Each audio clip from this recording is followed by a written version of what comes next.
Hello, everybody. Welcome. Good evening. It's Friday. Congratulations on getting through your week. Welcome to the weekend. We're so excited to have everybody here today. I want to extend a personal thank you for joining us this evening. It's a Friday. You could be anywhere, but we're so happy you're here with us. My name is McKaylee. I'm with Tattered Cover Bookstore. And with these virtual events, we've been having a lot of people who are not necessarily from around our area in Colorado. Hello, everybody. I'm so sorry. Good evening. That's my fault. My voice was talking on my other screen that I've got going on here. So sorry about that. But as I was saying, there's a lot of you who might not be from Denver, Colorado, which is where our bookstore is located.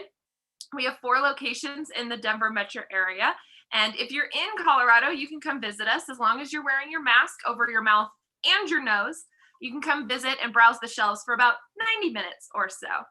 And then if you're not in the Denver metro area, or if you're like me and you want to still stay inside and shop in your pajamas, you can do that at tatteredcover.com. And we welcome any and all books that you have interest in, even if it says it's not necessarily available, we can still order it from you. You know, ordering from your local independent bookstores is hugely important. It's the reason that we're still here in the community today. And Tattered Cover's been around now for 50 years, 50. This is our 50th anniversary. And the reason that we're still here as an entity is because of you. And we know that this is not the same. We know that we're more of a community space where we like to gather and be with one another and smell the books, touch the books. And right now that's not the same. But we thank you for joining our virtual community because it's been able to get us through this trying time and continuing as we see a light at the end of the tunnel. And maybe one day we can all gather as a communal space again. But thank you again for being a part of the virtual community space. And I want to let you know, for those who might want it or need it, closed captioning is enabled.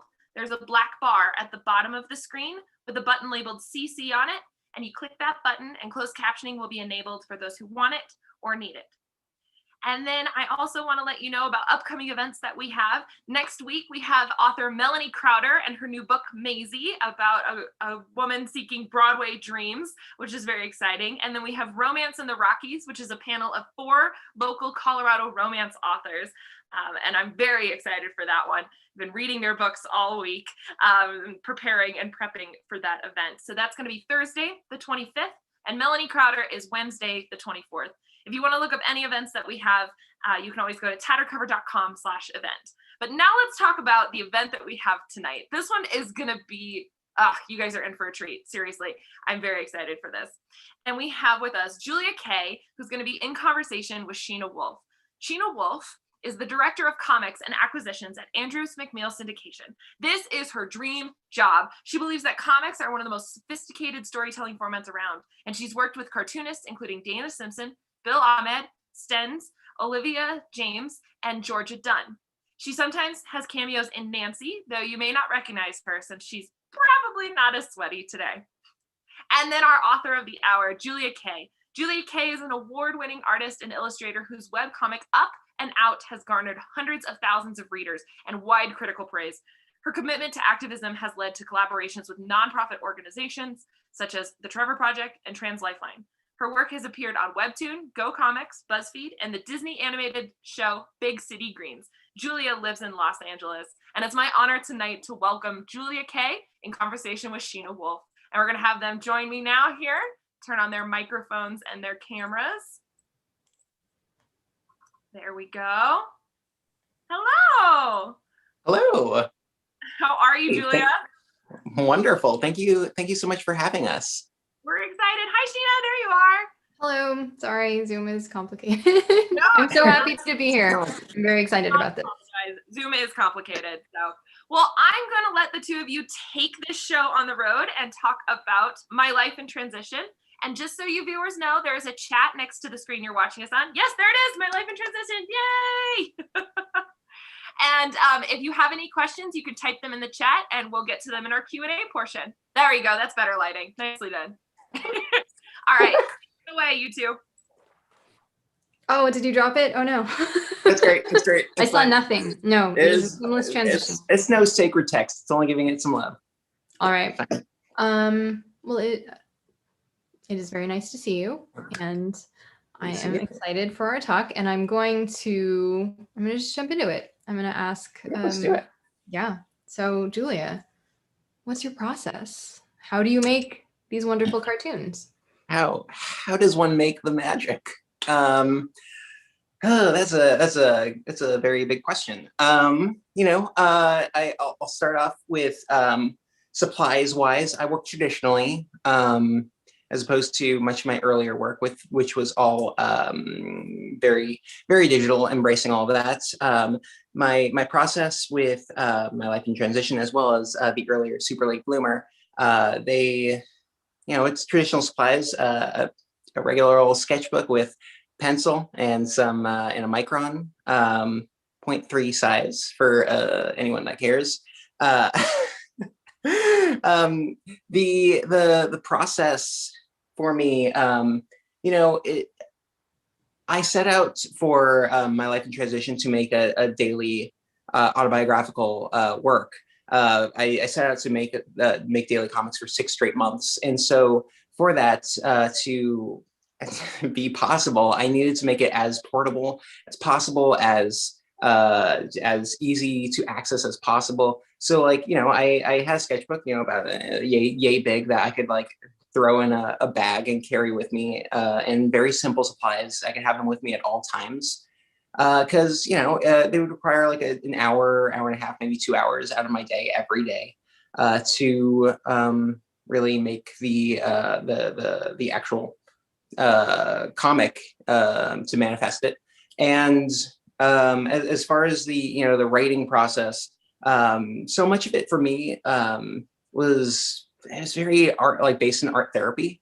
It was very much about stepping away from technology, stepping away from the fast pace of my life, and just life in general goes by incredibly quickly, and trying to look inward to where I was at. I went into my life in transition about 3 years into being on hormones and accepting myself as a woman, and I found myself at a new place in my life, as in terms of just who was in my life and my own self-acceptance, the way I was viewed by the world, and my gender expression. So many things had normalized all at once, and I felt like I needed space to process all of these new emotions and experiences that I was going through, this new stage of life that I found myself in. And so, throughout the day, I would record snippets of conversation that I felt were really emotionally resonant, that I wanted to carry with me throughout the day. I'd, jot that down in my notes app on my phone, or I would just mentally take note of things as they were happening, so that at the end of the day, I could, sift through it all and really hone in on what was the most emotionally resonant thing that happened today, and really focus in on that. And it's a fun process. Did you always know that you wanted to have a book? Did you know that they were going to be a book, or were they were they just for you? Were they for other people to read? How did that shift? No, and yes and no. Conceptually, I had already put out a book, Super Late Bloomer, a few years earlier. So I knew that it could conceivably be a book at some point in the indeterminate future, but I took those thoughts and I put them in the recesses of my mind. I put those away, compartmentalized it. The project was really important for it to be for me first and foremost. For me to be as honest as I felt I needed to be, so that I could process what was happening in my life on a daily basis, as I did with the earlier project.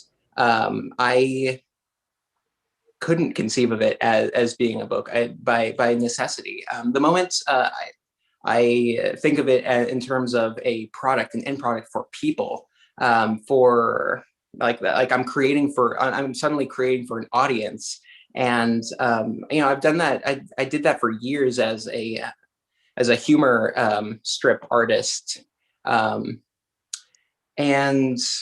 it makes such a enormous impact in my mindset.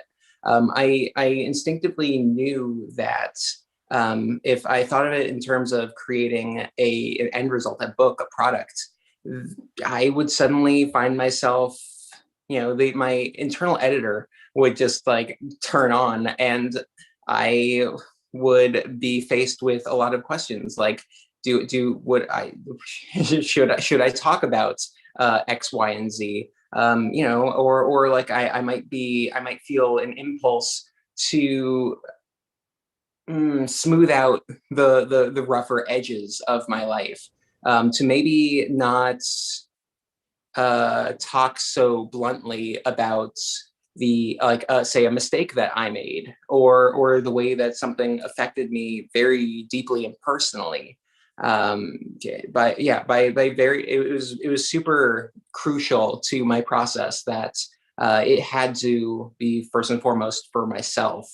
And it was only afterwards, 2 or 3 months down the line, that I allowed myself to look back on the project and really survey it, and give it a look over and see, look at the damage, see if it was worth putting out into the world, to see if I was comfortable putting it out into the world. And as it happens, I eventually I did. But yeah, it's very much just straight at my diary. I know that the book just came out, so I'm sure that this question changes the longer a book has been out in the world. And this is also a question that I did not send you beforehand, because I figure a new question. Yeah. Every Love it. What is the thing that you like the most about this book? That's a great question.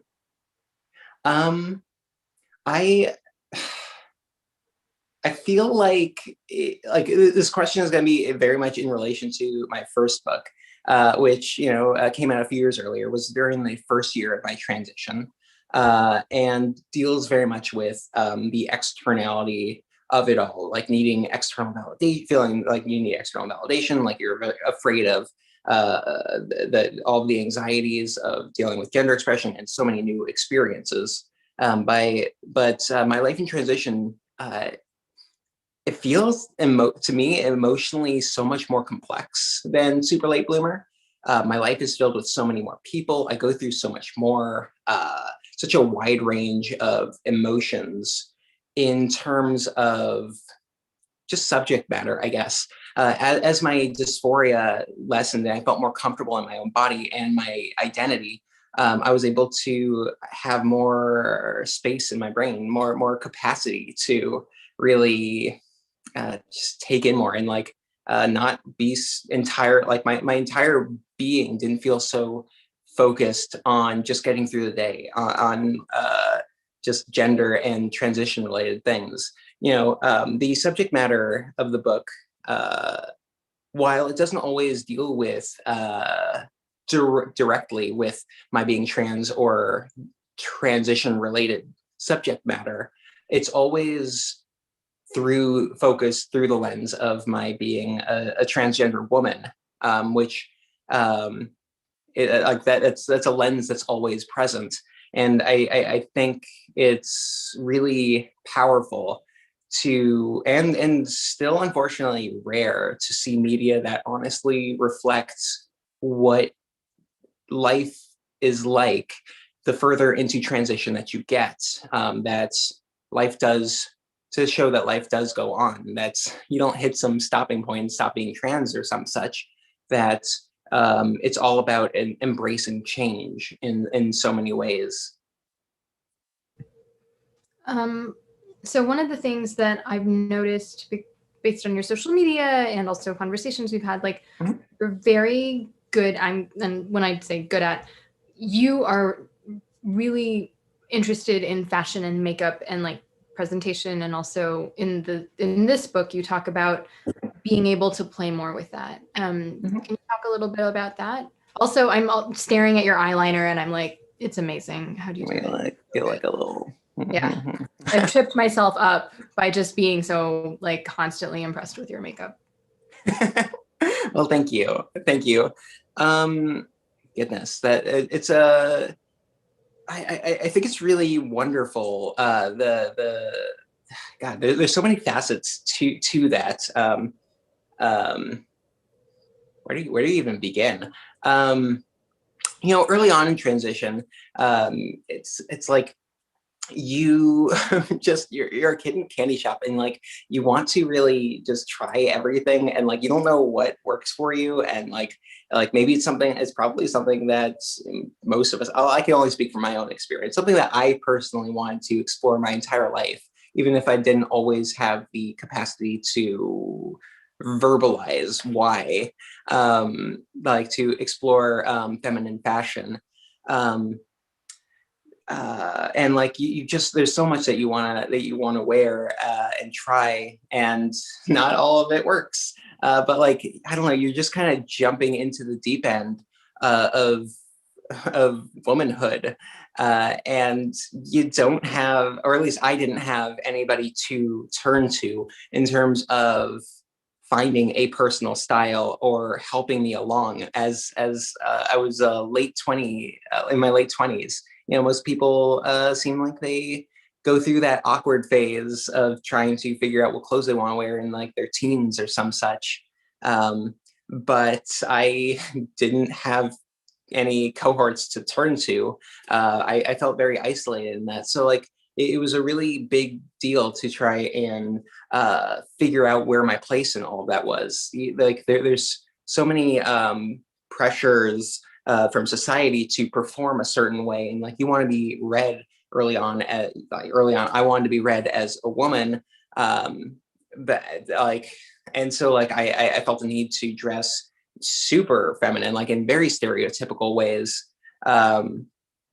to try to conform to people's expectations, because my external reality didn't necessarily fit so very well with what the general populace's expectations of what a woman looks like.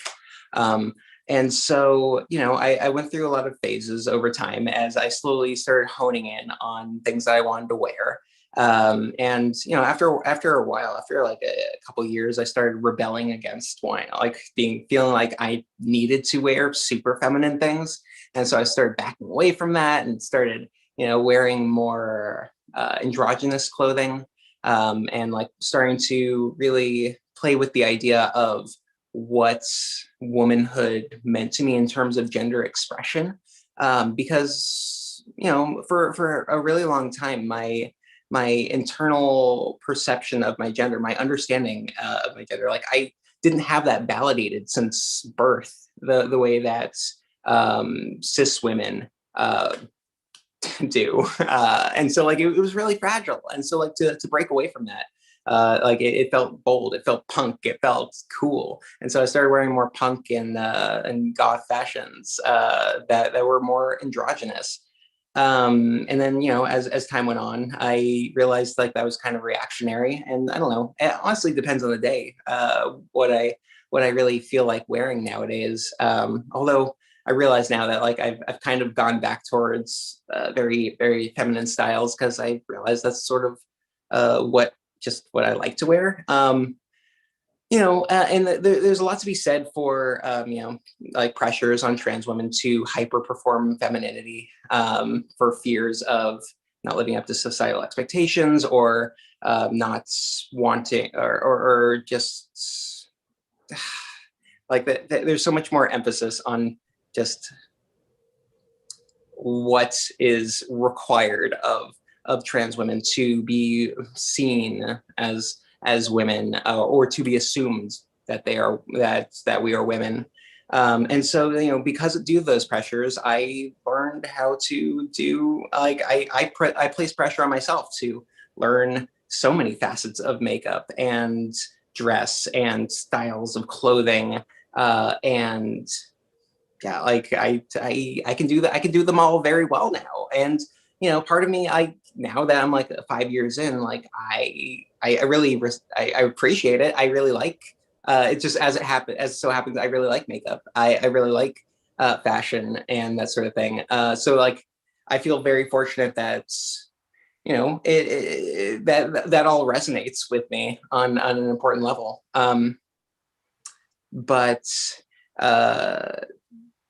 yeah, there's definitely an unfortunate reality to so much of the reason that like I do feel that I do have as much knowledge that I've compiled so much was definitely due to feeling like I needed to be the utmost woman to be viewed as such for so long.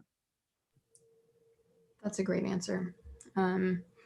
So I think we're maybe have time for one or two more of my questions, and then we're gonna go to the Q&A.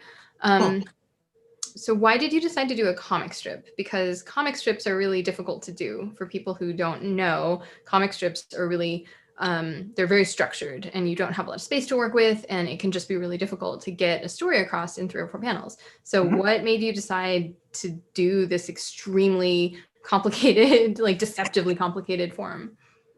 So many reasons. I grew up reading newspaper comics.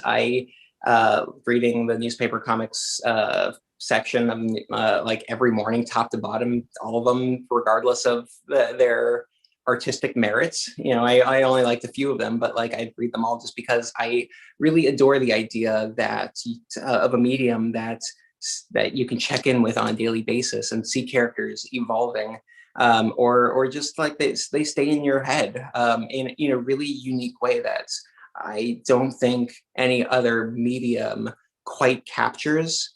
Another reason is out of pure necessity. It needed to be a really small project so that like 3 panels on a daily basis that I can handle.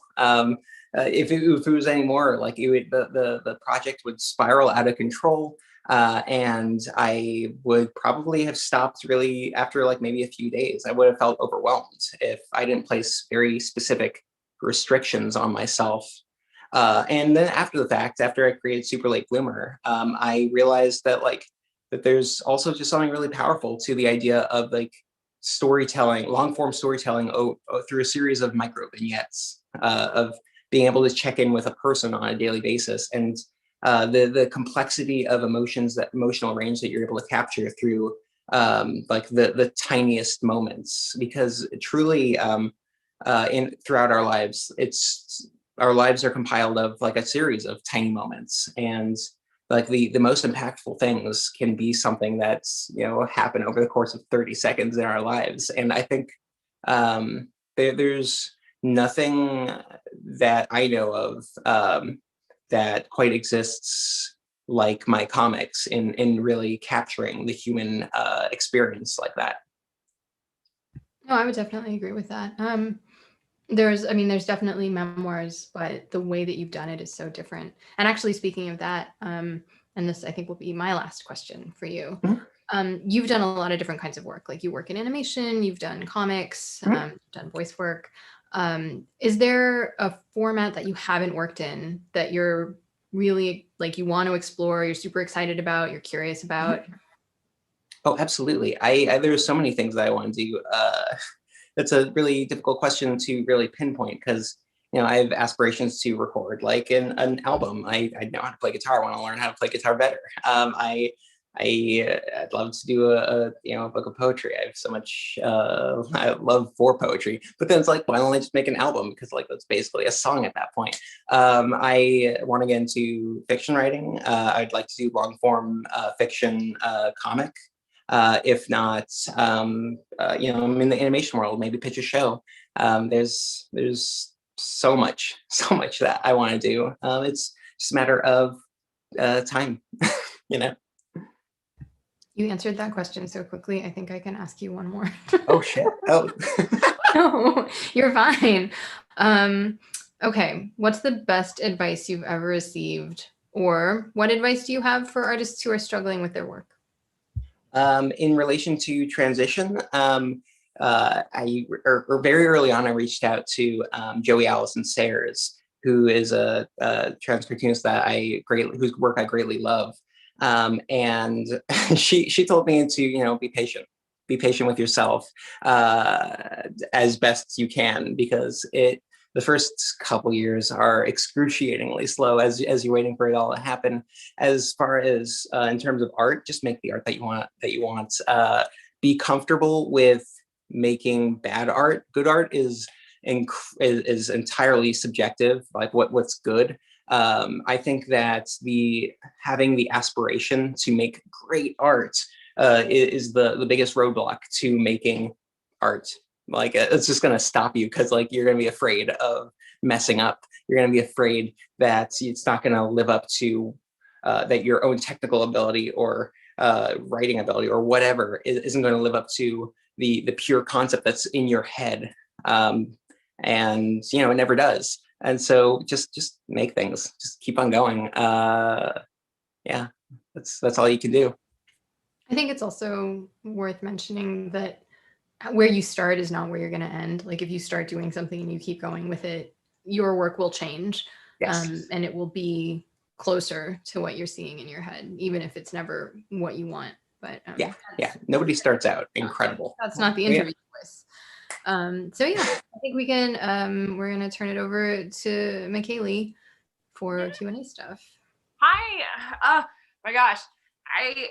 I love the questions, and I love hearing about your journey. And as an artist, I am not visually artistic in that way at all. So hearing about that process is always so wonderful. So thank you for sharing that. So we do have a Q&A portion, which, if you guys are watching us, there's a chat right next to you that you can ask questions in. And I think this is a really great one to start out with, is what is so fascinating to you about Black and white comics? Maybe it has something to do with your newspaper days, but it's like, why are these not in color? I guess is kind of another way to say that. Well, excuse me for not coloring my work.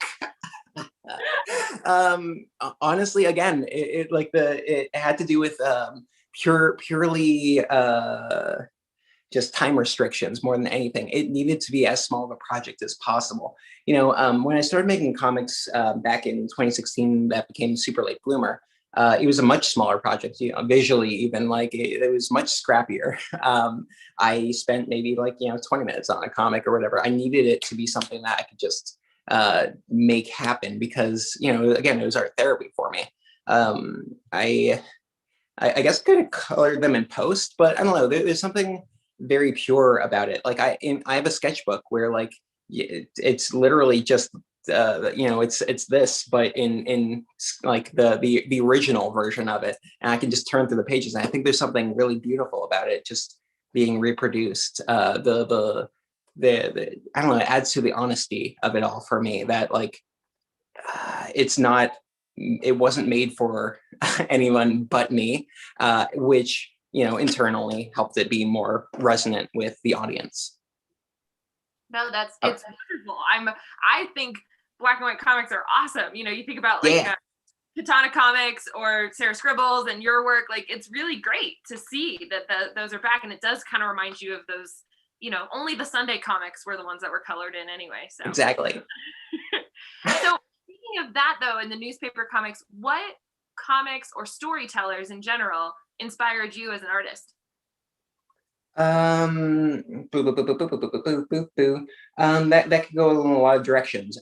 Super early on, as far as newspaper comics went, I was really inspired by things like Garfield, or in the 80s, maybe to the early 90s period, where it was very, very immaculately drawn, and it was very animated, and there were some comics that had ongoing storylines where the characters were allowed to evolve. Luann, that slowly evolved, for better or for worse. That slowly evolved as time went on. The comics that inspired me to start making web comics were things like Gun Show by Casey Green was enormous for me. Kate Beaton's Hark of Vagrants, specifically those two, because they felt, even though like they were incredibly drawn for, you know, their artists' respective styles, they felt accessible in, they felt like there was an honesty to the crudeness. And I don't mean that in a bad way. I think it felt very accessible to me as a reader, but also as an artist, like, hey, I can do this too. As far as autobiographical content, Erica Moen's Dar, which was a queer autobiographical comic back in the late 2000 aughts, maybe 2008-ish. And Yuko Ota's and Anant's Johnny Wander was an incredible autobiographical work. All over the place. That's great. I hope everybody's writing it down, and this is recorded, so they can watch back and write those down and get their own inspiration for that too. So another really great question on here is, what does your process on a daily basis look like? How do you flex those drawing muscles? That's a really that's a really funny question, because you know, the comics, I finished drawing these comics that went into becoming My Life in Transition, you know, available now. I finished that project back in like God, what year was that? 2019. And like I mean, I occasionally draw comics now, but you know, I generally do them in like one really big burst, I guess, historically anyway. I work in the animation world. I've been on Big City Greens for all 3 seasons so far from the very beginning. So I guess, you know, I'm drawing animation for 8 hours a day, 5 days a week. And that definitely has been an artistic boot camp for me. So that's been great. But then, you know, I'll do daily drawings just for myself that I don't share. But yeah, you know, my life revolves around drawing, my career-wise and otherwise. So, well, that leads me to one question I have: is how did you get bit by the drawing bug, so to speak? Like, when did that first enter your life? I can think back to when was that? 3rd grade, 4th grade, 4th grade. It was really cute. I came up with a character of my own, like a little newspaper comic. It was a little three panel thing. And my original concept was to like draw it on a daily basis and then paste it into the comics page. And I did that for about a week. And it was, like, looking back, adorable.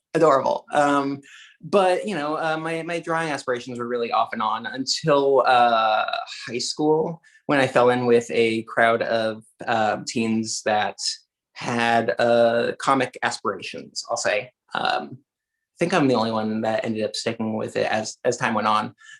But you know, and then, you know, after that, like, life kind of went on for a while. And then when I hit 22, I realized I majored in the wrong subject. And you know, it wasn't comics. And I realized, oh, all I want to do with my life is draw comics. And so it was really, I didn't really take myself professionally seriously until then, 22.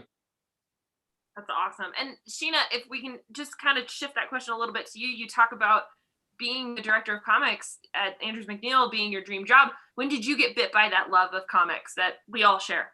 I mean, I've been reading comics since I've been able to read. There are pictures of me as a tiny, tiny child reading through like old Marvel and DC comics and like the Carl Barks, Scrooge McDuck stuff.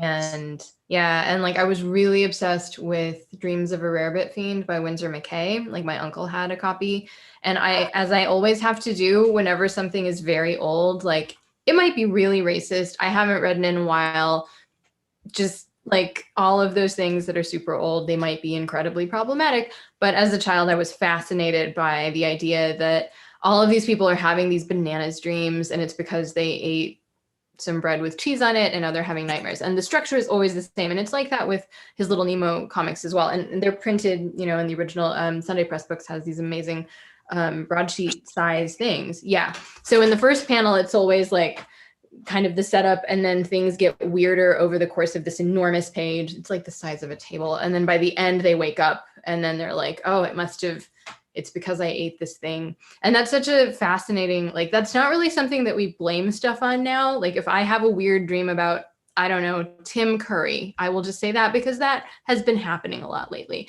It's not because I'm eating weird stuff, you know? So there's just all these things about comics that tell you about the time that they were made in, you know, like there's stuff that you can learn about that world. Some of that stuff is very racist.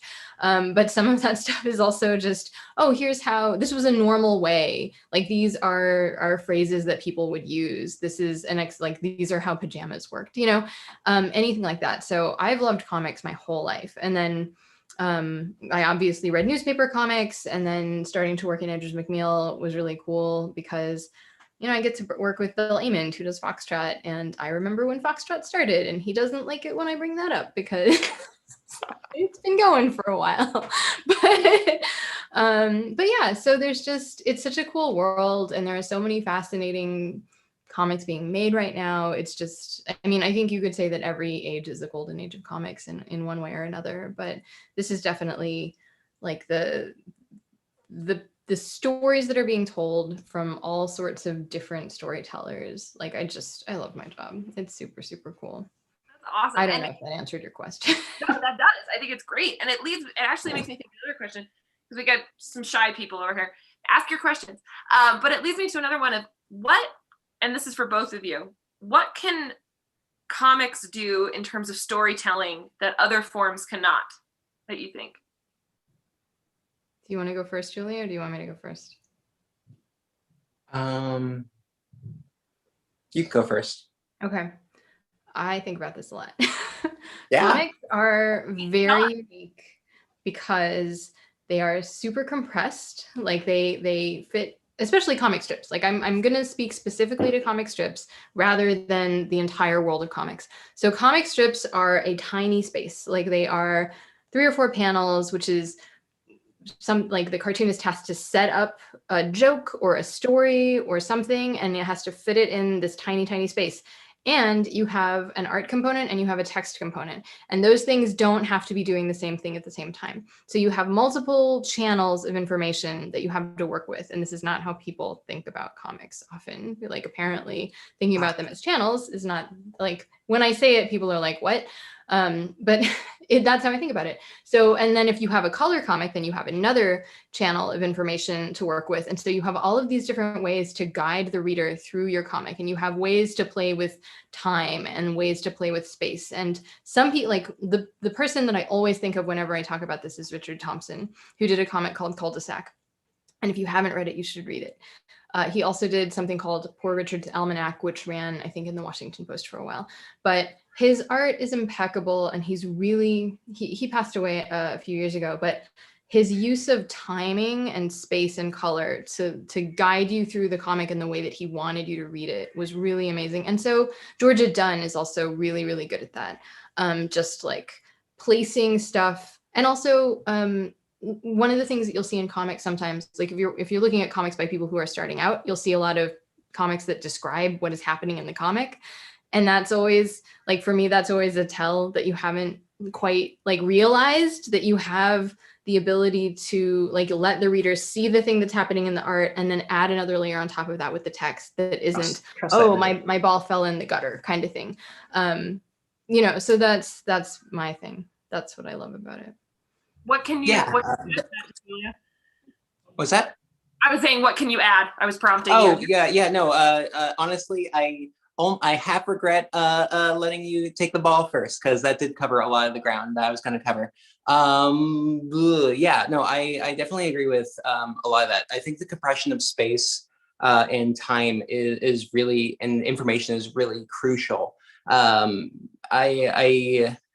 think that it plays with the idea of the micro vignette concept that I touched on earlier, in that specifically in the way that you know, my comic functions. I think it's unique in how quickly and effectively it's able to distill information to the reader.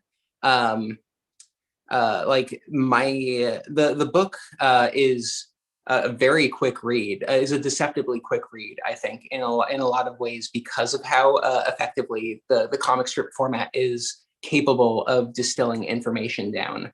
And so it just becomes the format is capable of so much accessibility to the reader just through the sheer idea that you can take in like as Shena said, multiple channels of information in the span of like 10 seconds. So often in my own comics, what's happening, like a really mundane action can be happening throughout the course of the three panels. But the emotional core of the comic is happening underneath, is something completely different can be described at the same time to give more context to the greater picture of it all. And yeah, there's just so much power to the medium to be able to give complexity to, you know, tiny little bits of info. Oh, I think it's great. It makes me think back to like your comics, you know, and different ones that you've seen that have those layers. Like there's one that I think about, which is one of my favorites, which is a niece of yours is trying to get used to calling you Aunt Julie. But in the third panel, there's something really beautiful because she's sitting next to you. Whereas in the other two panels, she's like looking around a corner, like calling to you, where there's like a closeness there, which yes, you got the text of her learning how to call you Aunt Julie, but at the same time, it shows how your relationship shifted physically as well. And so I love that you talked about the different channels, and that there's a visual channel, a verbal channel, reading, you know, it's very true of the comic form. And sorry, I had to mention that one because it just came, it popped in. Thank you so much. Yes, that's perfect. That's how that works. But no, that it's such an endearing one. So I want to ask too, before we end, this is one of our favorite questions that we ask here at Tattered Cover, and it again also applies to both of you. What did this book teach you? And you can interpret that however you like, but for you, Julia, as the writer, as the artist, and for you, Shena, as the reader, what did this book teach you? I'd love it, Shena, if you could start and then we could end with our author of the hour. How does that sound? Yes, absolutely. The thing that this book taught me was that Julia can do cosmic work, because the first book is more about just like the tied to physicality, Yes. for a number of excellent reasons. And then the second book, there's more space, and so there are these comics where she's like reaching into her own heart and then like floating in the universe, and there are these beautiful it's one of those things where you don't think about the comic being in black and white because there is nothing missing, you know, like you wouldn't gain stuff by coloring these comics. They are beautiful and perfect the way that they are.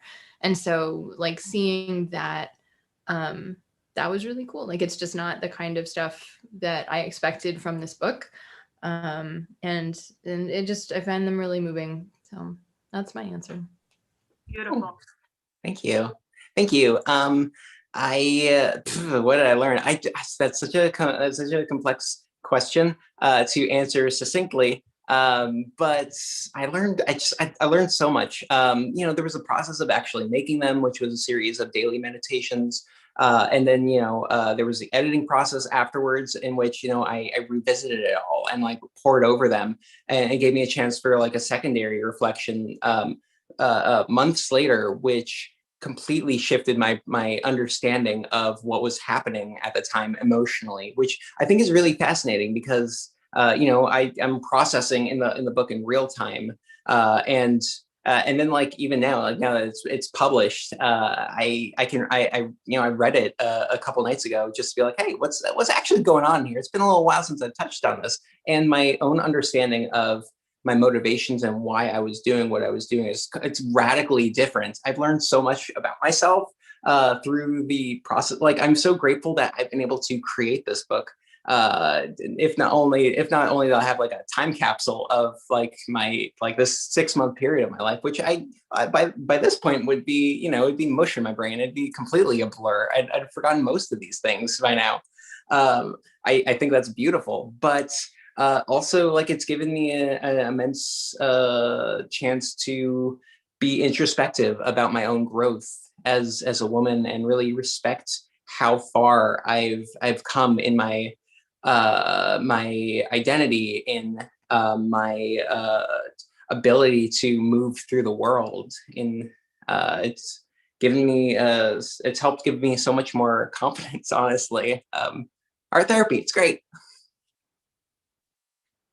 I was muted and I was like, yay, because it's true. It is very true. Well, I will have to say thank you to both of you, Shena, for your questions, but also for answering some, and Julia, for your honesty. I know that you said you were grateful for this, and we as readers are grateful for it as well. And as Shena said, it is cosmic and it's something that is relatable to everyone, and it's quite beautiful. So thank you for this gift that you've given us. We're very excited to have it out in the world, where you can get extra copies for you guys at tattercover.com, My Life in Transition. Yep, right there as the camera adjusts its lighting. Perfect. My Life in Transition by Julia Kaye. I do want to give each of you a chance to remind people who you are, where they can find you online, and anything else you want to add. Shena, if you'll start, and we'll end with Julia. Sure. My name is Shena Wolf. I work for Andrews McMeel Syndication. You can write your local newspaper and tell them to carry more comics. You can also read a ton of comics on gocomics.com. Yeah. And Julia? Yeah. First off, thank you, Shena, for your help with all of this and for the wonderful questions. Thank you, Michaeli, for hosting us. My name is Julia Kaye, Kaye. My handle for Twitter and Instagram is Up and Out Comic. I share comics about myself regularly. Come join me. Come join me. It's a good ride. It's quite a wonderful ride, full of ups and downs. I couldn't help myself. But I'm Michaeli from Tattered Cover. Thank you guys again. And once more, you can get My Life in Transition at tatteredcover.com. Check out our upcoming events at tatteredcover.com/event. And you can join us for more virtual events that we have up and coming here. Thank you again. It's dinner time for some of you out there right now. So maybe think about ordering from a local mom and pop shop, getting takeout, because supporting and staying local in your local community is a huge deal, and it's the reason that we are still here. So thank you for your support. Julia, Shena, if you'll stick around while I close this out here. Once again, we thank you from Tattered Cover Bookstore. Get My Life in Transition at tatteredcover.com. Stay safe, everybody, and happy reading. Thanks, everybody. And we're out. Yay. We did it.